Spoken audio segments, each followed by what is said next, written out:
नाजायज़ ताल्लुकात। तीसरी औरत जिस को हजूर सल्लल्लाहु अलैहि वसल्लम ने देखा कि वो अपनी छातियों के बल लटकी हुई है, इसके बारे में आप सल्लल्लाहु अलैहि वसल्लम ने फरमाया कि ये वो औरत है जो शादीशुदा होने के बावजूद दूसरे मर्दों से नाजायज़ ताल्लुक़ रखती थी। शरीफ और बाहया औरतें तो इस तरह शरीफ और बाहया मर्द भी इसका तसव्वुर नहीं कर सकते। यानी दीन और ईमान का अहम शोबा हया है। ये हया ऐसी चीज़ है जो इंसान को बहुत से गुनाह से बचा लेती है। चुनांचे जिनसी नौयत के जितने गुनाह हैं, इन सब में हया एक ऐसा पर्दा और रुकावट बन जाती है। इसी तरह हया की वजह से इंसान गैर महरम औरत की तरफ नज़र नहीं उठा सकता। किसी नामहरम के पास जाने और इसके पास तन्हाई में साथ बैठने से हया इस इंसान को रोकेगी। इस तरह अगर औरत हयादार है तो हया इसका नामहरम मर्द की तरफ देखने से रोकेगी, और ये हया ही दरअसल बाप बेटी के दरमियान, भाई और बहन के दरमियान, ससुर और बहू के दरमियान पर्दा है। अगर खुदा न खास्ता किसी जगह पर इस हया का ख़ात्मा हो गया हो तो बेटी और अजनबी औरत बराबर है। चौथी औरत जिसको हजूर सल्लल्लाहु अलैहि वसल्लम ने इस हालत में देखा कि इसके दोनों पैर सीने के साथ बंधे हुए हैं और दोनों हाथ सर से बंधे हुए हैं, इसके बारे में आप सल्लल्लाहु अलैहि वसल्लम ने फरमाया कि ये वो औरत है जो दुनिया में जनाबत और हैज़ से पाक साफ़ रहने का एहतमाम नहीं करती थी और नमाज के साथ बड़ी लापरवाही का मामला करती थी। मसला ये है कि जब औरत और मर्द पर गुस्ल फ़र्ज़ हो जाए तो अफजल ये है कि उसी वक्त गुस्ल कर लें, और अगर इस वक्त गुस्ल ना करें तो कम अज़ कम इस्तंजा करें, वज़ू कर लें और फिर सो जाएं।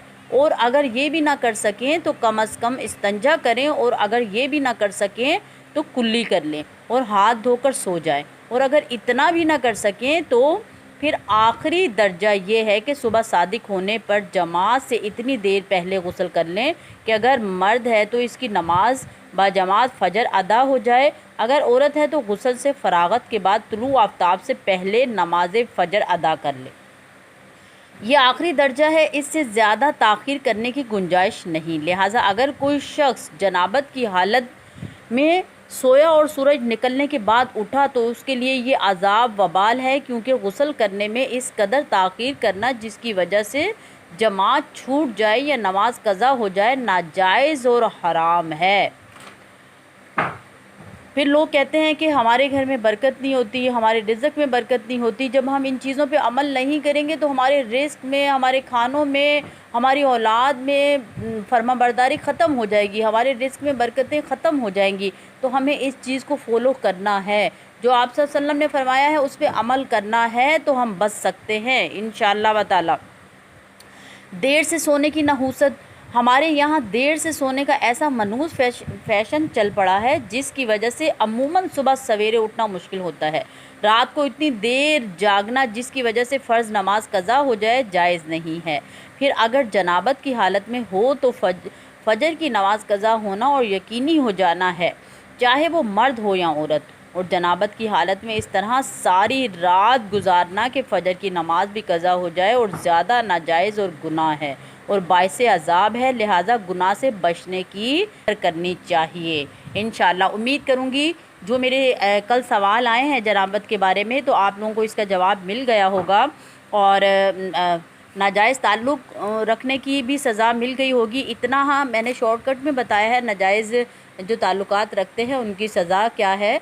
तो उनको सीने के छातियों के बल आप सल्लल्लाहु अलैहि वसल्लम ने शब मेराज की रात में देखा कि वो छातियों के बल लटकी हुई है। अस्तग़फ़िरुल्लाह, अल्लाह ताला हमें इससे महफूज रखे। अल्लाह ताला हमारी आँखों में, हमारे दिल में पर्दा और हया अता फ़रमाए और सच्ची हया अता फ़रमाए, और अल्लाह ताला दीन पे चलने की तौफ़ीक अता फ़रमाए। क्योंकि आज फ़ितनों का दौर है, इतने फ़ितनों का दौर है, उसके अंदर हम ज़्यादा नहीं कर सकते तो हम रोकने की कोशिश ज़रूर कर सकते हैं। इस दुआ के साथ कि आप अपना बहुत ख़याल रखिएगा, अपने घर वालों का, और नमाज़ें पढ़ते रहिएगा और नेकियां करते रहिएगा, चुगलखोरियों से बचते रहिएगा, और मुझे भी दुआओं में याद रखिएगा, मैं भी आपको दुआओं में याद रखूँगी इंशाअल्लाह। फ़ी अमानिल्लाहि। अस्सलामु अलैकुम व रहमतुल्लाहि व बरकातुहू।